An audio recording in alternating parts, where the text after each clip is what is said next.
Congregação amada do Senhor, 21 de outubro de 2018.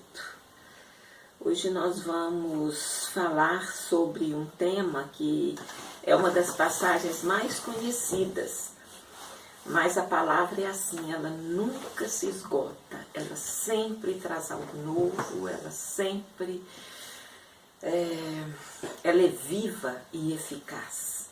Então vamos lá em Lucas 10, verso 25 até 37. Diz assim: E eis que se levantou certo doutor da lei, e para o experimentar quem? A Jesus, disse: Mestre, que farei para herdar a vida eterna? Perguntou-lhe Jesus: Que está escrito na lei? Como lês tu?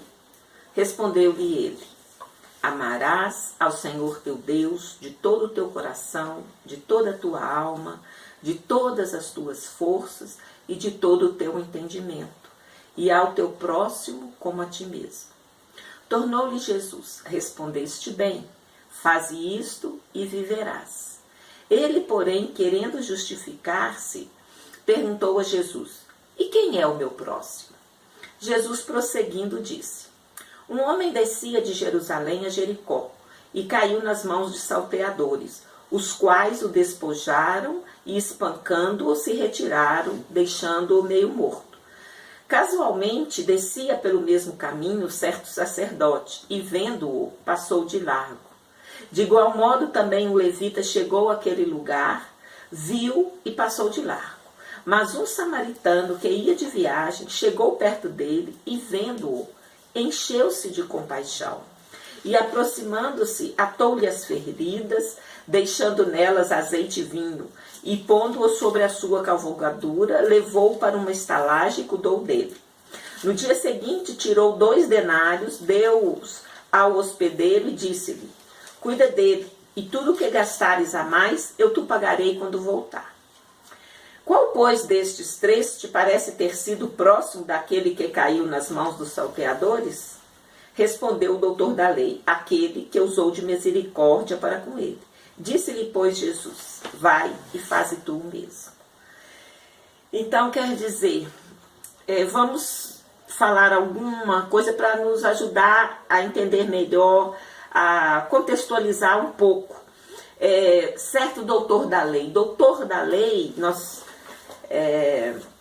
são intérpretes da lei. Na cultura judaica, até o dia de hoje, existem aqueles que estudam a palavra, e são os doutores, e a comunidade, quando precisa de algum esclarecimento, ou tem alguma dúvida na sua vida diária, ela procura o rabino, né? E doutor da lei aqui tem esse significado. Então, ele para questionar Jesus. Então ele queria fazer uma saia justa para Jesus. Então ele perguntou: que farei? Mas Jesus, como é de costume, ele sempre faz perguntas. Sempre nós podemos observar que a pergunta é muito utilizada. Jesus perguntou-lhe: que está escrito na lei? Como lês tu? Então ele volta a pergunta para esse doutor da lei e pergunta: o que está escrito? Como que você vê? Então só aqui tem 2 leituras. O que está escrito, então ele está exortando a pessoa a buscar esse livro. E como lês tu? Qual é a sua interpretação do que está escrito? E esse doutor da lei respondeu de uma forma excelente, porque aqui a resposta dele é a resposta que nós temos no Evangelho para quais são os mandamentos. Jesus, numa passagem, resumiu tudo desta forma, que é: amarás ao Senhor teu Deus de todo o teu coração, de toda a tua alma, de todas as tuas forças e de todo o teu entendimento, e ao teu próximo como a ti mesmo. Né? Então, na passagem fala disso, é a essência do Evangelho, é isso. Então ele respondeu bem. Jesus falou: respondeste bem, faze isso e viverás. Mas ele não ficou satisfeito, porque ele não queria resposta para si, ele queria encantoar o Jesus, ele queria experimentar, ele queria arguir. Então, ele, querendo justificar-se a si mesmo, perguntou a Jesus: e quem é o meu próximo? E Jesus, então, em vez de responder, ele apresenta uma história que provavelmente é uma história acontecida. Essa passagem não aparece como as outras, como parábola, ainda que em algumas Bíblias está escrito parábola. Mas, provavelmente, pelos estudiosos e por Flávio Joséfo também, que foi um historiador judeu na época de Roma, que Jericó era uma cidade muito perigosa. E no Antigo Testamento a gente vê que foi uma cidade amaldiçoada. E Joséfo, que é esse historiador, ele fala que o Herodes, ele dispensou muitos trabalhadores, mais de 40 mil, parece. E então, essas pessoas foram para Jericó. E aí era um caminho muito perigoso. Jerusalém fica no alto, por isso aqui fala que o homem descia de Jerusalém a Jericó, mas ela também tinha palmeiras, era uma cidade que então estava sendo um lugar onde muitos salteadores, era um lugar bastante perigoso.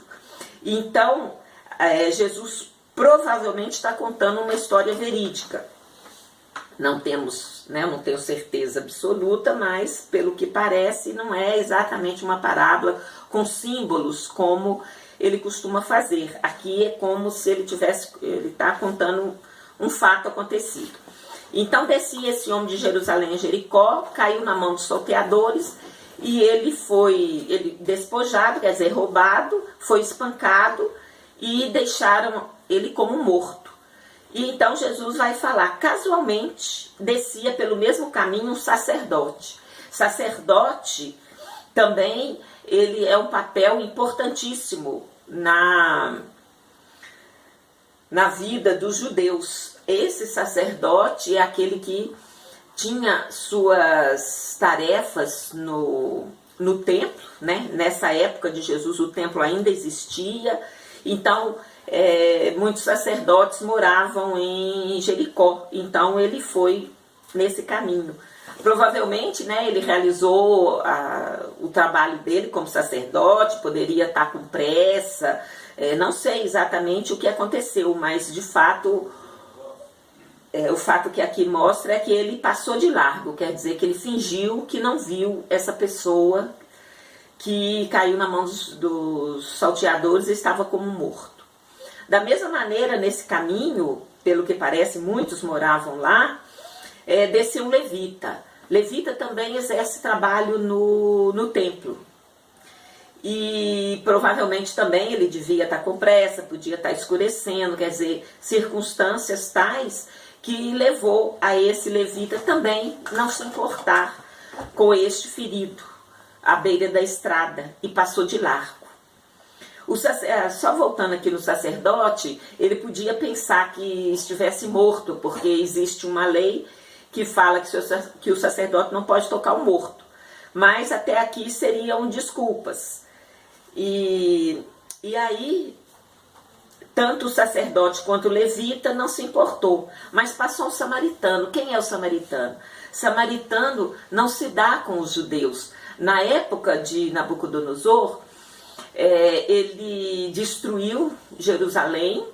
E esse rei, esse reinado, ele tinha como hábito tirar as pessoas do seu lugar, levar para outro e trazer pessoas estranhas para aquele. Então isso tinha acontecido nesse reinado.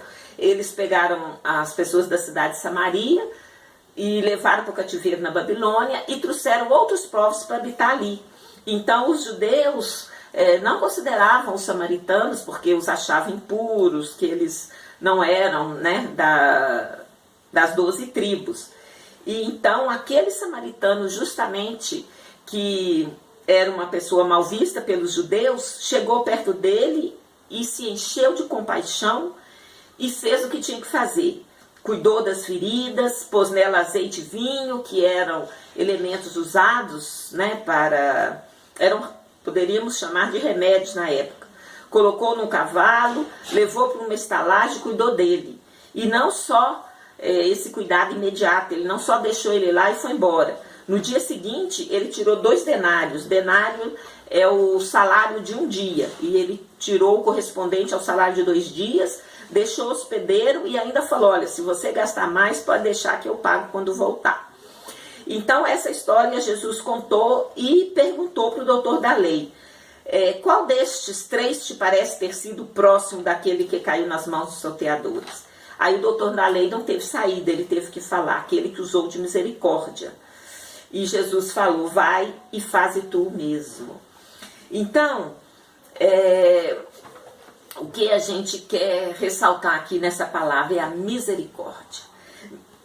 E a misericórdia, ela é como que o oposto da insensibilidade. A insensibilidade é a incapacidade de emocionar-se, de experimentar sentimentos de afeição, de amor, de piedade, pena. É uma frieza, uma indiferença, uma dureza. E nós podemos ver que esse acontecido poderia se dar entre nós. E muitos de nós talvez passássemos ao largo, de lado, devido à insensibilidade. E a palavra que Jesus está falando, a pergunta do doutor da lei foi o que deveria fazer para herdar a vida eterna. E ele falou, vai e faz o mesmo. Vai o quê? Tenha misericórdia. Tenha compaixão. Não se torne insensível para o outro, para o estrangeiro, para aquele com que você pode ter até diferença. A palavra do Senhor é oposta àquilo que nos aconselham hoje em dia. Não, de noite você sai, não olha para ninguém. Não. São muitos conselhos que nós recebemos no dia de hoje que nos leva a nos tornar indiferentes, a nos tornar insensíveis. Mas a palavra de Deus fala o contrário. Qual é o segredo da vida eterna? É conhecer a Jesus. Mas conhecer a Ele é viver como Ele. É ter intimidade com Ele. E aí nós saberemos como nos proceder nos seus passos, o que faria Jesus. Esse é o desafio para nós. E aqui ele usou essa história para falar com o doutor da lei que queria encantuá-lo. Ele queria justificar a si mesmo porque ele já fazia, né, pelo jeito ele conhecia o que era a essência dos mandamentos do Senhor, mas ele queria talvez falar, não, meu próximo são os judeus. E aqui Jesus extrapola qual é o próximo, inclusive citando um exemplo de um samaritano, que é alguém com quem os judeus não se dão. Então, essa passagem, ela não é antiga, ela serve hoje. E nós devemos nos ater, buscar o Senhor, orar, interceder e pedir a Deus para que nós não nos tornemos pessoas insensíveis, pessoas sem misericórdia, sem compaixão para com o outro. Nós precisamos ter compaixão e, inclusive aqui nesse caso, perder tempo. Não, estou com muita pressa. Os dois, tanto o sacerdote quanto o levita, né, poderia explicar que está com muita pressa, mas o Senhor vê o coração e nós não teremos muitas desculpas para dar e devemos exercer misericórdia. E vamos só mais 3 versículos. Em Lamentações 3:22 diz assim sobre a misericórdia do Senhor: a benignidade do Senhor jamais acaba, as suas misericórdias não têm fim. Então nós temos aonde buscar, nós temos aonde procurar, nas misericórdias do Senhor, porque elas são sem fim. Clamar por misericórdia ao nosso Deus, para que não nos deixe insensíveis, indiferentes, principalmente neste mundo. E praticamente falando, cada um de nós pode olhar e ver que há momentos que nós temos sido insensíveis. Então vamos lembrar dessa passagem para falar, não, o Senhor não quer que nós sejamos insensíveis. Então o que o Senhor quer? Lá em Oséias 6:6 diz: pois misericórdia quero e não sacrifício, e o conhecimento de Deus mais do que holocausto. Então isso aqui nos está fazendo lembrar de que o Senhor quer mais. Ele quer a nossa misericórdia, a nossa compaixão, mais do que sacrifício. O sacrifício de não fazer isso, não fazer aquilo, não fazer aquele outro. A palavra do Senhor é sempre positiva. Ele fala, faça. Então, Ele quer misericórdia. Ele quer conhecimento de Deus mais do que holocausto, que significa este sacrifício. E também vamos lá em Mateus 5,7, onde está escrito: bem-aventurado os misericordiosos, porque eles alcançarão misericórdia. Então isso é um versículo bem prático. Você quer misericórdia, você quer compreensão? Exerça misericórdia, exerça compreensão. Porque o Senhor fala que seremos bem-aventurados se formos misericordiosos, porque alcançaremos misericórdia. E como nós carecemos de misericórdia, como nós precisamos dessa misericórdia, não só do Senhor, mas das outras pessoas também. Então, esta palavra é para o dia de hoje, para que nós nos voltemos para nós mesmos e façamos uma análise. E o Senhor nos pede que sejamos misericordiosos. Este é um chamado para que a gente deixe a indiferença, deixe a insensibilidade, tão comum nesses dias de hoje, tão comum nesses tempos, tão comum nesse momento específico que nós estamos vivendo. Vamos ter misericórdia e compaixão das outras pessoas. Em nome de Jesus. Esta é a palavra do Senhor. E fala que ela não voltará vazia, que ela cumprirá aquilo para o qual ela foi dita. Então, em nome de Jesus, que nós possamos perceber e deixar o Espírito Santo falar em nós o que o Senhor quis dizer quando Ele disse estes exemplos, quando Ele viveu essa experiência com o doutor da lei. Que o Espírito Santo possa falar em nós e nós possamos compreender e entender e clamar ao Senhor por misericórdia, da parte dele para conosco e da nossa parte para com o nosso irmão. Em nome de Jesus. Amém.